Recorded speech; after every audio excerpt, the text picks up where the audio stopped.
ஓம் விக்னேஸ்வரா போற்றி, ஓம் நவகர நரலை போற்றி. மீனராசி நேர்களுக்கு வணக்கம். நேர்களே, இந்த வீடியோ பதிவில் மீனராசிக்கு ஒரு வழிபாடை சொல்கிறேன். அதாவது மீனராசியில் பிறந்தவங்க உத்திரட்டாதி, ரேவதி, பூரட்டாதி நட்சத்திரத்தில் பிறந்தவங்க. இப்போ வந்து 7.5 சனி நடக்கு. ராசியில் சனி பகவான் இருக்கிறாரு. கொஞ்சம் அழுத்தமாக தான் இருக்குது, கொஞ்சம் கஷ்டமாக தான் இருக்குது. இந்த கஷ்ட காலத்துலேருந்து வெளியே வரணும்னா நான் சொல்கிற ஒரு சின்ன காரியத்தை பண்ணுங்க. இந்த காரியம் என்னென்னா, தர்ப்பப்புல் இருக்குது பார்த்தீங்களா? தர்ப்பப்புல்லை வந்து நம்ம மையாக ஆக்கணும். தர்ப்பப்புல்லை வந்து நெய் தீபத்தில் வாட்டி அதை கருக்கி அந்த சாம்பலை வந்து நெய்யோடு மிக்ஸ் பண்ணி தர்ப்பப்புல் மையை நம்ம வச்சுக்கிட்டோம்னா நம்ம காரிய அனுகூலமாகும், கஷ்டம் தீரும், பணப்பிரச்சனை தீரும், குடும்பத்தில் எந்த பிரச்சனை இருந்தாலும் ஓரளவு சார்ட் அவுட் ஆகும். இது எந்த நட்சத்திரத்தில் பிறந்தாலும் வைக்கலாம். ஆனால் இதை வந்து முறைப்படி ஒரு குறிப்பிட்ட நாளன்னைக்கு தான் வீட்டில் செய்யணும். வெளியில் செஞ்சுலாம் வாங்கக்கூடாது, நம்ம வீட்டில் தான் செய்யணும். உங்கள் வீட்டில் உங்கள் பூஜை அறையில் செய்யணும். அதை பற்றி தான் இந்த வீடியோவில் சொல்ல போகிறேன். பொதுவாக பூஜை ஜோடித்திலிருந்து நிறைய வீடியோ போட்டுக்கிறேன். நான் மீனராசிக்கு ஆயிரக்கணக்கான வீடியோ போட்டிருக்கிறேன். ராசி பலன்கள், தினப்பலன்கள், நட்சத்திர பலன்கள், தசாபுத்தி பலன்கள், ஆன்மீக தகவல்கள், இப்படி நிறைய ஜோதிட தகவல் நிறைய சொல்லியிருக்கிறோம். அந்த வகையில் அந்த தாந்திரிய பரிகாரங்களும் நிறைய சொல்கிறேன். இது வந்து ஒரு பரிகாரம் சொல்ல முடியாது, ஒரு செயல்பாடு. நம்ம வீட்டில் நம்மளே செய்கிற ஒரு செயல்பாடு. எப்படி விசேஷ தினங்கள் அன்றைக்கி சில காரியங்கள் பண்ணுறோம், விநாயகர் சதுர்த்தி, தீபாவளி, பொங்கல், இப்படி சில முக்கியமான நாட்களில் சில காரியங்கள் பண்ணி சாமி கும்பிட்றோம்ல, அது மாதிரி தான் இதுவும். சரி சார், இப்போ வந்து இந்த தர்ப்பப்புல்னா என்னென்னு நிறைய பேருக்கு தெரியணும். நிறைய பேருக்கு தர்ப்பப்புல் அப்படின்னாலே தெரிய மாட்டேக்கு. வாட்ஸ்அப்பில் என்கிட்ட கேட்குறாங்க, கமெண்ட் பாக்ஸில் போடுறாங்க, அருகம்புல்லா வேற புல்லா அப்படிங்கிறாங்க. தர்ப்பப்புல்லுங்கிறது வந்து குச்சி மாதிரி இருக்கும், 2 அடி 3 அடி நீளத்துக்கு இருக்கும். நம்ம கோரப்புல் மாதிரி இருக்கும். நம்ம கோரப்புல் இருக்குல்ல, பாய் இருக்குல்ல, பாய் நெய்கிற கோரப்புல் மாதிரி தர்ப்பப்புல் இருக்கும். இதை வந்து கோயில் குருக்கள் வச்சுருப்பாங்க, புரோகிதர்லாம் வச்சுருப்பாங்க. அவங்கக்கிட்ட கண்டிப்பாக இந்த தர்ப்பப்புல் இருக்கும். அது இல்லாமல் அவங்க இந்த விசேஷத்துக்கு வர மாட்டாங்க. அதுபோக தர்ப்பப்புல் வந்து நம்ம வீட்டில் எது விசேஷம் பண்ணாலும் தர்ப்பப்புல் கண்டிப்பாக இருக்கும். திருமண நிகழ்ச்சியிலும் சரி, மற்ற எந்த விசேஷ நிகழ்ச்சியிலும் சரி, குடும்பத்தில் நடக்கிற நல்லது கெட்டது எந்த சடங்கு இருந்தாலுமே இந்த தர்ப்பப்புல் வந்து கண்டிப்பாக இடம்பெறும். ரொம்ப சக்தி வாய்ந்தது. தர்ப்பப்புல்லை பற்றி கொஞ்சம் தகவல்களை சொல்கிறேன். ஏன்னா நம்ம ஒரு பொருளிலிருந்து ஒரு காரியம் செய்கிறோம், அந்த தர்ப்பப்புல்லிருந்து நம்ம மை தயாரிக்கிறதுனால அந்த தர்ப்பப்புல்லோட சக்தி என்ன, அது மீனராசிக்கு எப்படி காக்கும், அதை பற்றி இந்த வீடியோவில் சொல்கிறேன். தர்ப்பப்புல் வந்து அக்னி கர்ப்பமானது, அதாவது நெருப்பு சக்தி உள்ளது. எப்போவுமே அது வெப்பமாக தான் இருக்கும், வெப்பத்தை தாங்குகிற சக்தி. தர்ப்பப்புல் வந்து நம்ம இந்து மதத்தில் மத சடங்குகளுக்கு பயன்படுத்தப்படுகிறது. அதுபோக வெளிப்புற தீய சக்தியில் வந்து அண்ட விடாது. இப்போ இந்த தர்ப்பப்புல்லை மை செஞ்சு நம்ம நெத்திலையோ உச்சந்தலையிலோ வச்சுக்கிட்டோம்னா எப்பேற்பட்ட கும்மனாக இருந்தாலும் சரி, எதிராளி யாராக இருந்தாலும் சரி, நம்மக்கிட்ட மண்டிடுவான். அதுபோல் எந்த கெட்ட சக்தியாக இருந்தாலும் சரி, தீய சக்தி எதாக இருந்தாலும் நம்மக்கிட்ட அண்டாது. சில பேர் சொல்லுவாங்களே, எனக்கு அவன் கெடுதல் செஞ்சுட்டான், எனக்கு அவன் வந்து ஏதோ செஞ்சுட்டான், ஏவல் சூனியம் செஞ்சுட்டான், என் மேலே பொறாமப்பட்டுட்டான், எனக்கு ஏதோ செய்வேன் செஞ்சுட்டான், அப்படிலாம் நிறைய பேர் சொல்லி புலம்புவாங்க. அது சிலது இருக்குது, சிலது இல்லை, அதுக்குள்ளே ரொம்ப போக வேண்டாம். அது பிளாக் மேஜிக் அப்படிம்பாங்க. சரியா? அது வந்து ஒரு நம்பிக்கை உள்ளவர்களுக்கு அது இருக்குது, நம்பிக்கை இல்லாதவர்களுக்கு இல்லை. அதை பற்றி வேறு சப்ஜெக்ட்டு, அதை பற்றி வேணால் வேறு நாள் ஒரு வீடியோ போடுறேன் நான். அது இருக்கா இல்லையா, ஜாதகத்தில் அதை எப்படி பார்த்துக்கலாம், ராசி கட்டத்தில் அதோட அமைப்பு என்ன, அதை பற்றி சொல்லலாம். பட் அப்படிப்பட்ட அமைப்பு இருந்தாலுமே அந்த இதில் அந்த தீய சக்தியெல்லாம் இப்போ அண்டாது. இந்த தர்ப்பப்புல் மையை நம்ம மேனியில் வச்சுக்கிட்டோம்னா, உச்சந்தலையில் வச்சுக்கிட்டோம்னா எந்த தீய சக்தியும் நம்மளை அண்டாது. நமக்கு வந்து அது ஒரு அரண் மாதிரி இருக்கும். அதுபோக தர்ப்பப்புல் வந்து கேது சனி பகவானுடைய காரகத்துவம் உள்ளது. கேது பகவான் ஆன்மீக கிரகம், ஞான காரகன், அதாவது அறிவுக்கு அப்பாற்பட்டு யோசிக்கிறவர், ஞான காரகன், அமானுஷ சக்திக்கு சொந்தக்காரன் கேது பகவான். ஸோ கேது பகவானுடைய அந்த காரகத்துவம் இருக்கும். இந்த மை வச்சுக்கிட்டோம்னா நமக்கு வந்து ஒரு அமானுஷ சக்தி கிடைக்கும். எந்த தீய சக்தி கிட்ட வராது.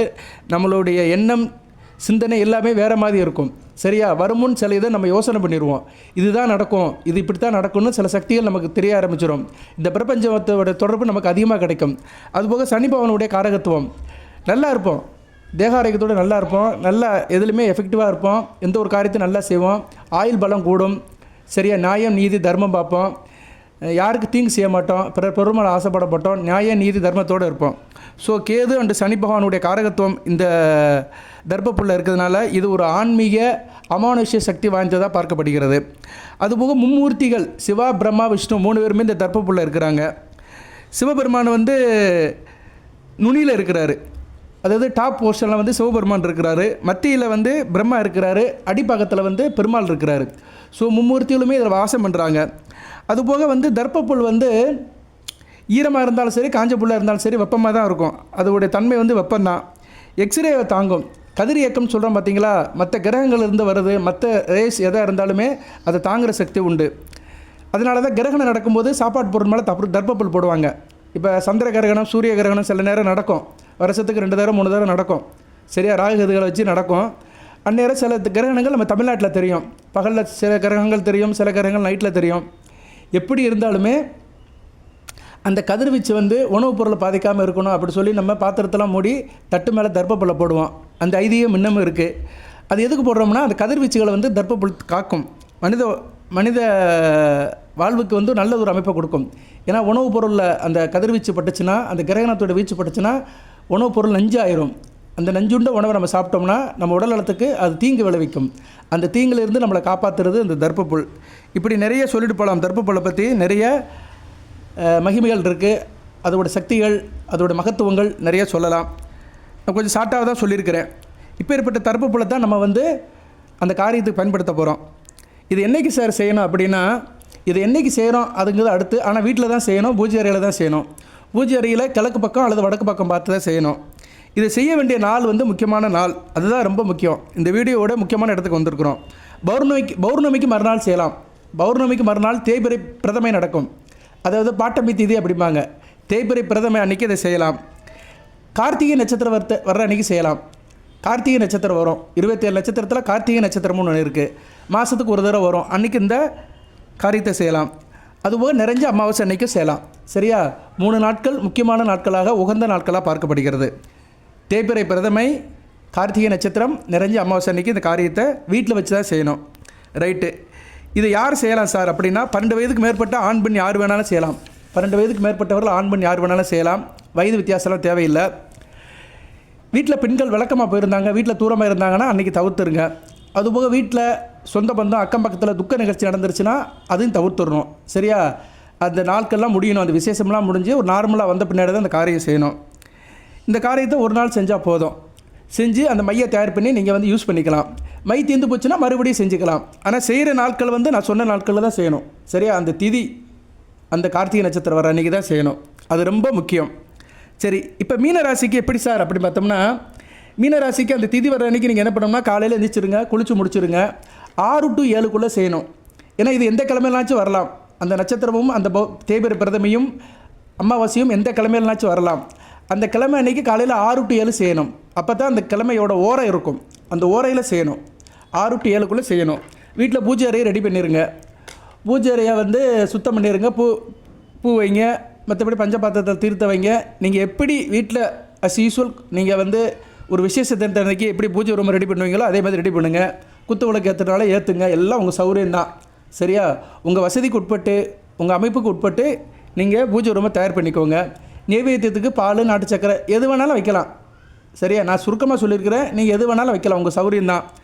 வச்சுட்டு 2 அகல் விளக்கு வாங்கணும். 2 அகல் விளக்குங்கிறது என்ன, மண் கிளியாஞ்சட்டி விளக்கு 2 விளக்கு.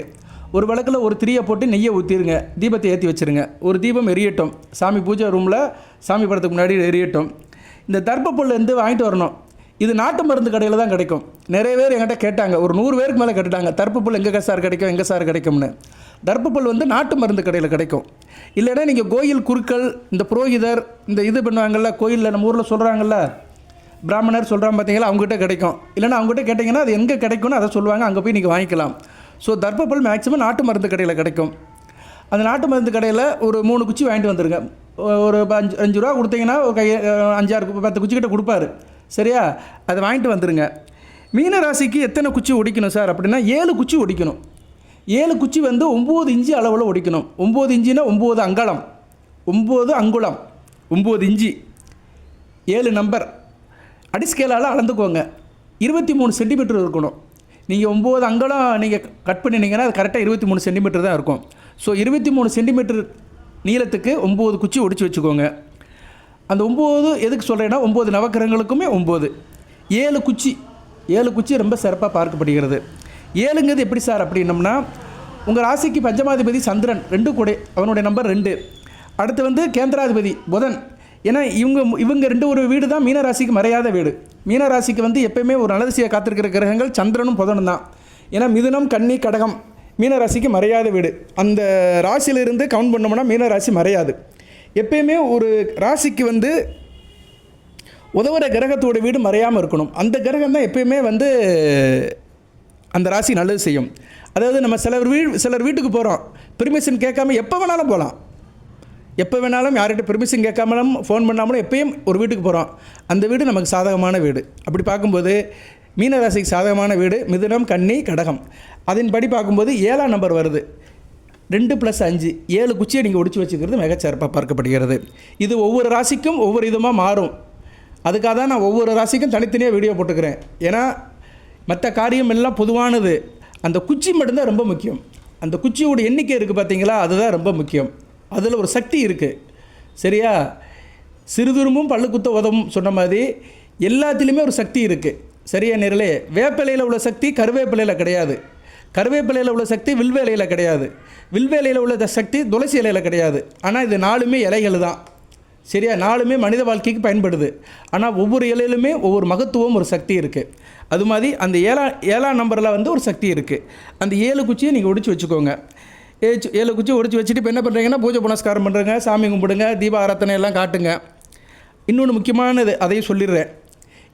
இந்த காரியத்தை நல்ல விஷயத்துக்காக பயன்படுத்தணும். நம்ம குடும்பம் நல்லா இருக்கணும். நம்ம குடும்பத்தில் பிரச்சனை இருக்குது, பண பிரச்சனை இருக்குது, உடல்நல பிரச்சனை இருக்குது, காரிய தடங்கள் இருக்குது, வியாபாரம் சரியாக இல்லை, ஏதோ ஒரு சம்திங் பிரச்சனை இருக்குது, போட்டி பொறாமல் இருக்குது, ஒருத்தர் நம்மளை எதிர்த்துக்கிட்டே இருக்கான், எதிரோட கை ஓங்கி இருக்குது, நியாயம் நம்ம பக்கம் இருந்தாலுமே அவன் வந்து அநியாயம் பண்ணுறான், ஆனால் அவன் பக்கம்தான் நல்லது நடக்குது, நமக்கு எதுவும் நடக்க மாட்டேக்கி அப்படின்னு இருக்கிறவங்களுக்கு தான் அது பயன்படுத்தப்படும். அது நியாய தர்மம் யார் பக்கம் இருக்கோ அவங்க தான் அதை யூஸ் பண்ணணும். இதை செஞ்சு வச்சுக்கிட்டு அடுத்தவனை கெடுக்கணும், அடுத்தவன் பொருள் மேலே ஆசைப்படணும், அடுத்தவன் பொருளை அபகரிக்கணும், சரியா? ஒரு சில பெண்களை கவரணும், சில கெட்ட எண்ணத்தோடு இதை பயன்படுத்தினோம்னா அது நமக்கே திரும்பிடும். கெடுவான் கேடு நினைப்பான். கெட்ட எண்ணத்தோடு இதை செஞ்சீங்கன்னா கெடுதல் உங்களுக்கு தான் வரும். நல்ல எண்ணத்தோடு செய்யணும். வினை விதைத்தவன் வினையாக இருப்பான், திணை விதைத்தவன் திணையாக இருப்பான்.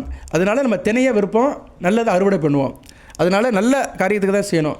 ஏன்னா இது நம்ம வீட்டில் நம்ம பூஜை அறையில் செய்கிறோம். ஸோ முழுக்க முழுக்க நம்மளோட வீட்டில் உள்ள வைப்ரேஷனுக்கு ஏற்ற மாதிரி தான் இதில் சக்தி இருக்கும். இந்த மை வந்து எல்லாருக்கும் ஒரே சக்தியாக கொடுக்குமானா கொடுக்காது. அந்தந்த வீட்டில் இருக்கிற மனிதர்கள், அந்தந்த வீட்டில் இருக்கிறவங்களுடைய ஆத்மா எப்படி இருக்கோ அதுக்கேற்ற மாதிரி தான் சக்தி கொடுக்கும். சிலர் வீட்டுக்கு போங்க, மங்களகரமாக இருக்கும், அந்த வீட்டுக்கு போயிட்டு வந்தாலே மனசு சந்தோஷமாக இருக்கும். இல்லைனா அந்த வீட்டுக்காரங்க நம்ம வீட்டுக்கு வந்துட்டு போனாலே மனம் நிறைவாக இருக்கும். சில வீட்டுக்கு போங்க, அங்கே போயிட்டு வந்தாலே நமக்கு முடியாமல் போயிடும்.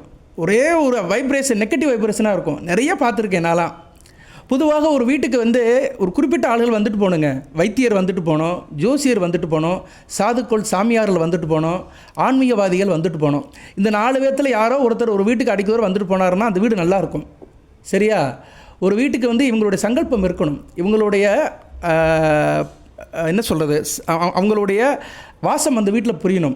அவங்க வந்து அந்த வீட்டில் வந்து ஒரு வந்து பார்த்துட்டு அந்த வீட்டில் இருக்கிறவங்களோட ஆசீர்வாதம் பண்ணிட்டு அந்த வீட்டில் இருக்கிறவங்க பேசிட்டு போனாங்கன்னா அந்த வீட்டில் சில நல்லது நடக்கும், கெட்ட சக்தியெல்லாம் குறையும். சரியா? இந்த 4மே வந்து நல்லவங்களுக்கு சொல்கிறேன். நல்ல ஜோதிடர், நல்ல வைத்தியர். வைத்தியர்னால் டாக்டர் கிடையாது, கிராமத்தில் உள்ள வைத்தியர். சித்தம் ஆயுர்வேத மருந்தெல்லாம் கொடுக்குறாரு பார்த்தீங்களா, மூலிகை மருந்து கொடுக்குறாருல அந்த வைத்தியர். அடுத்து வந்து சாதுக்கள், சாமியார், தன்னை மறந்து துறவியாகி கோயிலில் இருக்கிறவங்க, இல்லைன்னா துறவரம் கொண்டவங்க. அடுத்து வந்து குருக்கள், கோயில் குருக்கள். சரியா? அந்தணர்கள். இவங்கெல்லாம் வந்து வீட்டுக்கு வந்துட்டு நம்ம வீட்டில் இருக்கிறவங்ககிட்ட வந்து நமஸ்காரம் பண்ணிட்டு போயிட்டு வந்துட்டு இருந்தாங்கன்னா அவங்க சங்கல்பம் நமக்கு இருந்துச்சுன்னா நமக்கு வந்து தீய சக்தியோடைய இது வெகுவாக குறையும். சரியா நேர்களே? இதெல்லாம் ஒரு காலத்தில் இருந்தது. ஒரு காலத்தில் இதெல்லாம் இருந்தது. அவங்களுக்கெல்லாம் மதிப்பு மரியாதை நாட்டில் இருந்தது. நாடு நல்லா சுபிட்சமாக இருந்தது. மழை பெஞ்சது, விவசாயம் நல்லா இருந்தது, காய்கறிலாம் இருந்தது, கலப்படம் இல்லாமல் இருந்தது, எல்லாம் ஆரோக்கியத்தோடு இருந்தாங்க. இன்றைக்கி அதெல்லாம் குறைஞ்சி போச்சு. இன்றைக்கி வந்து வேறு மாதிரி போயிடுச்சு. இன்றைக்கி எல்லாமே இன்ஸ்டாகிராம், என்னது ட்விட்டரு, ரீல்ஸு அப்படி இப்படி போயிடுச்சு. ரீல்ஸ் தான் தெரியுது வெளியே, ரியல் மறந்து போச்சு. எல்லாமே ரீல்ஸில் தான் போயிட்டுருக்கு. எவ்வளவோ அவலங்கள் நடக்குது. டெய்லி டிவியை பார்த்தோம்னா 1008 பல்ட்டி நடக்குது. நாடும் சரியில்லை, வீட்டில் இருக்கிறவங்களும் சரியில்லை. வீடு சரியில்லாமல் இருக்க காரணத்தால் தான் நாடு கெட்டு போயிடுது. எதுக்கு சொல்ல வரேன்னா, இந்நேரம் நான் கொஞ்சம் தேவையில்லாமல் பேசுகிறேன்னு சில பேர் நினைப்பாங்க. ஆனால் இது சத்தியம். ஏன்னா இது நாட்டின் நலங்கிறது சொல்கிறேன். நானும் இந்த நாட்டின் ஒரு பிரஜை, ஒரு ஜோதிடர். ஆயிரக்கணக்கான ஜாதகம் பார்க்குறேன். சில பேர் ஜாதகம் என்கிட்ட பார்க்குறாங்க, அவங்க நலன் கருதி என்கிட்ட பார்க்குறாங்க. என் வாழ்க்கை நல்லா இருக்காதா சார் அப்படின்னு அவங்க வந்து ஜாதகத்தை என்கிட்ட காட்டி பார்க்குறாங்க. ஸோ நான் ஒரு பொதுநலவதியாகவே இதை சொல்கிறேன். தயவுசெய்து மீனராசி மக்கள் நியாயத்தை எதிர்பாருங்க, அனுபவத்துக்கு மதிப்பு கொடுங்க. சரியா? நியாய தர்மம், வீட்டில் இருக்க பெரியவங்களை மதிங்க. வீட்டில் ஒரு 70 வயசு ஆள் இருந்தாங்கன்னா அவங்ககிட்ட நமஸ்காரம் பண்ணுங்கள், அவங்க வார்த்தையை கேளுங்க. அவங்களுக்கு இப்போ வந்து 70 வயசு ஆச்சுன்னா அவங்க வாழ்க்கையில் ஒரு 50 வருஷம் நல்லபடியாக இருந்திருப்பாங்க. 20 வயசுலேருந்து 70 வயசு வரைக்கும் 50 வருஷம் 50 வருட அனுபவம் இருக்கும். ஏன்னா 20 வயசில் அனுபவம் இருக்காது. ஆனால் அவங்களுக்கு வயதாக நிறைய அனுபவத்தை பார்த்துட்டு வந்திருப்பாங்க. அவங்ககிட்ட கேளுங்க, பேசுங்க, அவங்கள மதிங்க ரைட் நேரலை. சொல்ல வந்த விஷயம் என்னென்னா, இப்படி இந்த சக்தி ஒவ்வொரு வீட்லேயும் மாறுபடும். எல்லாருக்குமே எல்லா சக்தியும் கிடைக்காது. சில குடும்பத்தில் சில விதமான எண்ணங்களில் இருப்பாங்க. அங்கே உள்ள ஆத்மாக்கள் நல்ல ஆத்மாக்களாக இருக்காது. அவங்க வீட்டில் பாருங்கள், எப்போயும் உடம்பு முடியாமல் போயிட்டுருக்கோம். கடன் வாங்கிட்டே இருப்பாங்க, சண்டை போட்டுக்கிட்டே இருப்பாங்க. நான் நிறைய பார்த்துருக்கேன். தெருவில் சில வீட்டில் பாருங்கள், ஒரே சண்டை நடந்துக்கிட்டே இருக்கும். கூச்சல் குழப்பம், சண்டை போட்டுக்கிட்டே இருப்பானுங்க. குடும்பத்துக்குள்ளே சண்டை நடந்துக்கிட்டே இருக்கும்.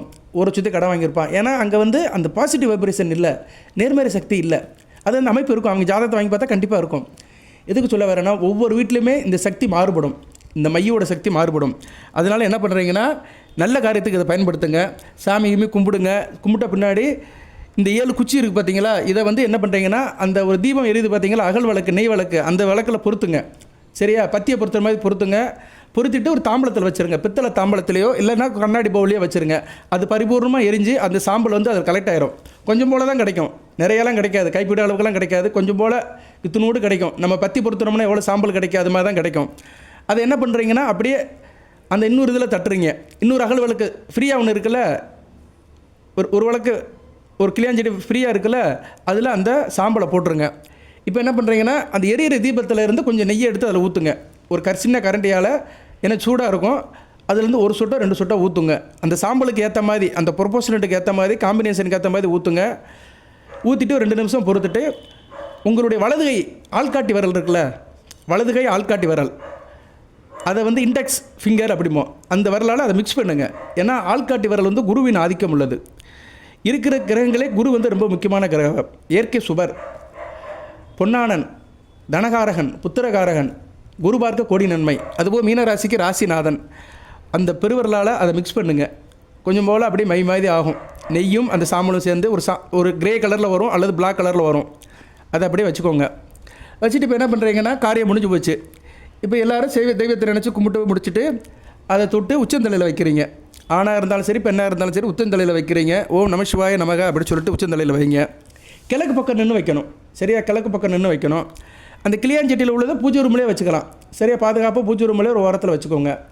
நீங்கள் ஒரு நல்ல காரியமாக போகிறீங்க, தினமும் தொட்டு வச்சுக்கலாம். இல்லைன்னா நல்ல காரியமாக போகிறீங்க, ஒரு முக்கியமான விசேஷத்துக்கு போகிறீங்க, பெண்ணுக்கு திருமணம் பார்க்க போகிறீங்க, வேலை விஷயமாக போகிறீங்க, இன்டர்வியூ போகிறீங்க, ஏதோ ஒரு நல்ல காரியத்துக்கு போகிறீங்க, நல்ல விஷயத்துக்கு நினச்சி போகிறீங்க, அது முடியும்னு நினச்சி போகிறீங்கன்னா இதை தொட்டு வச்சிங்கன்னா நல்லது நடக்கும். அதாவது உதவி கிடைக்கிறதோ இல்லையோ, உபத்திரம் இல்லாமல் இருக்கும். அன்றைக்கு பொழுது நல்லபடியாக போகும்.